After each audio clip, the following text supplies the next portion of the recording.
প্রিয় দর্শক, আপনারা বিএনপি নেতা ফজলুর রহমানের আরেকটি বক্তব্য শুনেছেন নিশ্চয়। ইতিমধ্যেই বক্তব্যটি ভাইরাল হয়েছে। তিনি একটি প্রোগ্রামে তার নির্বাচনী এলাকায় কিশোরগঞ্জ 4 আসন থেকে তিনি নির্বাচন করবেন, ওইখানে প্রচারণা চালাতে গিয়ে একটা জায়গায় তিনি বলেছেন জামাত ইসলাম যদি পাশ করে তাহলে তিনি বিষ খাবেন। চমৎকার একটি কথা তিনি বলেছেন। এই বেচারা আসলে মানসিক ভারসাম্যহীন একটি মানুষ। তিনি অসুস্থ, প্রচন্ড অসুস্থ, দীর্ঘদিন ধরেই তিনি চিকিৎসা নিচ্ছেন।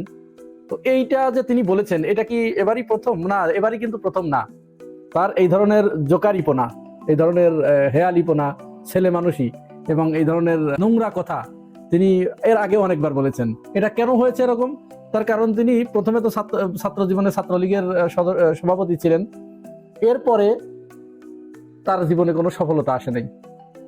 যেখানে গিয়েছেন সেখানেই ব্যর্থতায় ভরা তার জীবন। সফলতার দেখা না পেতে পেতে লোকটা এত হতাশ হয়ে পড়েছে। হতাশ হতে হতে মানসিক ডিপ্রেশনে ভুগতে ভুগতে তিনি এখন পুরো মানসিক রোগী হয়ে গেছেন। এই যে তিনি এবার বললেন না যে তিনি জামাত পাশ করলে বিষ খাবেন, এর আগেও তার আরেকটা চমকপ্রদ একটা ঘটনা আছে, একটা কাহিনী আছে। এই ফজলুর রহমানকে কিন্তু তার এলাকায় কান কাটা ফজলু বলে। এটি কি আপনারা শুনেছেন? ঠিকই শুনছেন আপনারা, কান কাটা ফজলু। এই কান কাটা ফজলুর কিন্তু একটা খুব চমৎকার একটা গল্প আছে। সেটা হচ্ছে 1991 সাল। তিনি যখন সমস্ত দল মেরে এসেছেন, এর ভিতরে আওয়ামী লীগ থেকে গামছায় এসেছেন, জাতীয় পার্টিতে এসেছেন, তারপরে কামাল হোসেনের গণফোরামে এসেছেন, অনেক দল তিনি পরিবর্তন করেছেন। বাংলাদেশে আর কোনো দল নাই, সমস্ত দলগুলোই কিন্তু তিনি মেরে এসেছেন। কঠিন চরিত্রবান একজন লোক। যেখানে দেখে যে একটু স্বার্থের ব্যাঘাত ঘটেছে, সঙ্গে সঙ্গে দল পরিবর্তন করে অন্য জায়গায়। এই জাতীয় লোক আবার যখন চরিত্রের কথা বলে, আদর্শের কথা বলে, তখন ঘোড়ায়ও হাসে। রাস্তার কুকুরগুলোও চিৎকার করে কান্না শুরু করে ফজলুর রহমানের কথায়। যাই হোক, তো ওই সময় তিনি এরকম 91 সালে সব দল মেরে এসে, সব ঘাট পার হয়ে এসে, তিনি 4-5টা ঘাট পার হয়ে এসে দল চেঞ্জ করে আবার তিনি কিন্তু আওয়ামী লীগে দ্বিতীয়বারের মতো আসলেন। এসে আওয়ামী লীগের নমিনেশন নিলেন ওখান থেকে। আর ওখানে বিএনপির নমিনেশন পেলেন হচ্ছে মাওলানা আতাউর রহমান খান। তাহলে আতাউর রহমানের সাথে তার লড়তে হবে।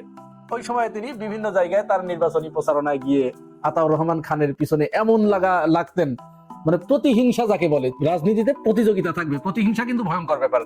এই লোকটা পুরা প্রতিহিংসা পরায়ণ।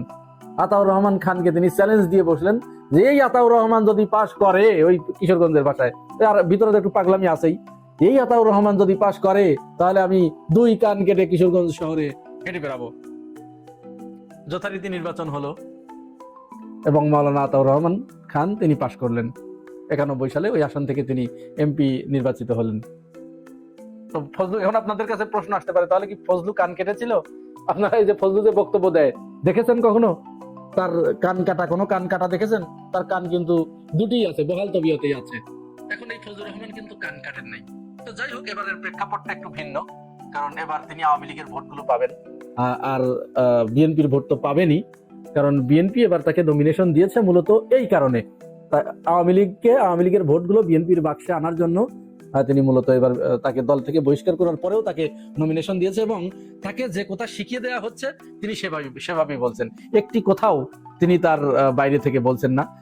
এখন যদি জামাত ওখানে পাশ করে, তিনি কিন্তু বিষ খাবেন না, এটা একেবারে 100% বিষ খাবেন না। যেহেতু আগের বার কান কাটেন নাই, এবারও বিষ খাবেন না। তিনি কিন্তু পুরাটাই আওয়ামী লীগের পারপাস সার্ভ করছেন এবং তিনি ইতিমধ্যেই বলেছেন বিএনপি ক্ষমতায় আসলে শেখ হাসিনার এই রায়কে, ফাঁসির রায়কে বাতিল করা হবে। এটি কিন্তু তিনি সত্যই বলেছেন।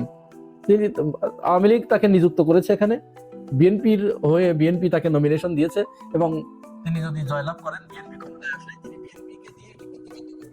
তো বিএনপির এরকম একজন ঘোরতম শত্রু, আমি ঘোরতম শত্রু বিএনপির এই কারণে বলছি, দেখুন কয়েকদিন আগে প্রফেসর ডক্টর মোহাম্মদ ইউনূস, অন্তর্বর্তীকালীন সরকারের প্রধান, তিনি বলেছেন যে স্বাধীনতার ঘোষণা দিয়েছিলেন বীর মুক্তিযোদ্ধা মেজর জিয়াউর রহমান।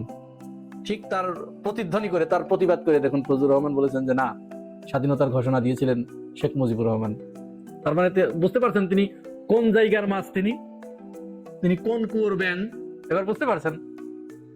তো এখন আপনাদের কাছে প্রশ্ন আসতে পারে যে এরকম বিএনপি বিরোধী হয়েও বিএনপির নমিনেশন পেলেন। এখানে দুটি বিষয় হতে পারে, আমার কাছে মনে হয় 2টা কারণে তিনি এরকম করছেন।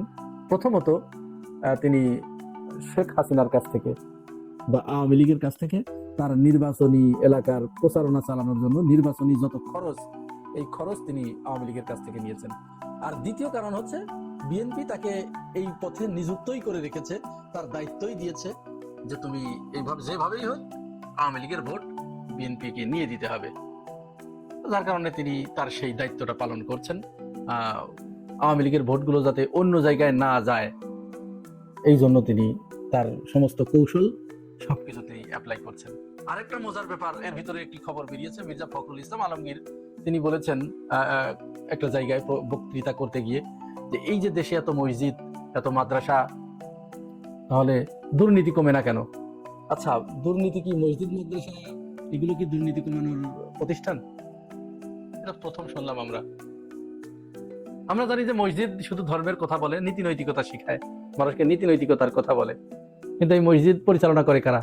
এখন আগে আওয়ামী লীগ করতো, এখন বিএনপির লোকগুলো করছে। তো এই দুর্নীতিবাজ কারা? তারা তো মসজিদে যায়, নামাজ পড়ে। দুর্নীতি কারা করে? আগে আওয়ামী লীগ করেছে, এখন বিএনপি করছে। চাঁদাবাজি কারা করে? আগে আওয়ামী লীগ করেছে, এখন বিএনপি করছে। বিএনপি কি এই গ্যারান্টি কোনোদিন দিতে পারবে যে ঠিক আছে আমরা ক্ষমতায় গেলে একটা চাঁদাবাজি হবে না? এই গ্যারান্টি বিএনপি দিতে পারবে? দিতে তো পারবেই না। বরং চাঁদাবাজি এখন যা চলছে তার থেকে আরো অন্তত কয়েকশো গুণ বেড়ে যাবে। তাহলে তারা কি নামাজ পড়ে না? আর দুর্নীতি বন্ধ করা কি মসজিদের কাজ? তাহলে দেশে আইন শৃঙ্খলা রক্ষাকারী বাহিনী কেন? দেশে দুদক কেন? দুর্নীতি দমন কমিশন কেন? দেশে বিচার ব্যবস্থা কেন? দেশে সেনাবাহিনী কেন? দুর্নীতি বন্ধ করে হচ্ছে প্রতিষ্ঠান। কোন প্রতিষ্ঠান? যেমন বিএনপি একটা প্রতিষ্ঠান, এটা একটি দল। তারা ইচ্ছা করলে তারা ক্ষমতায় গিয়ে তারা ওই প্রতিষ্ঠানগুলোকে, যেখান থেকে দুর্নীতিটা হয়, করাপশনটা হয়, চাঁদাবাজিটা হয়,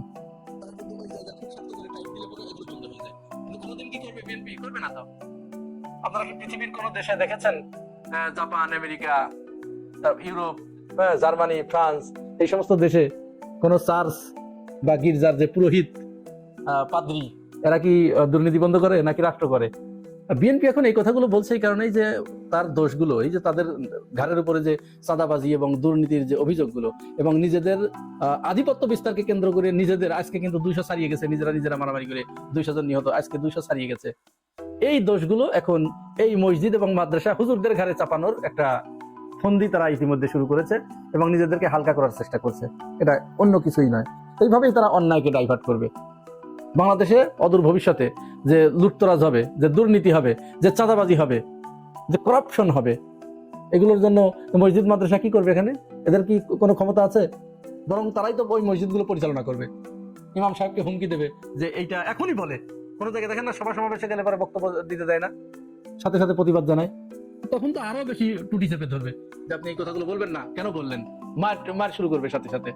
তো এগুলো জনগণ দেখছে, জনগণই এগুলোর সিদ্ধান্ত নেবে তারা কোন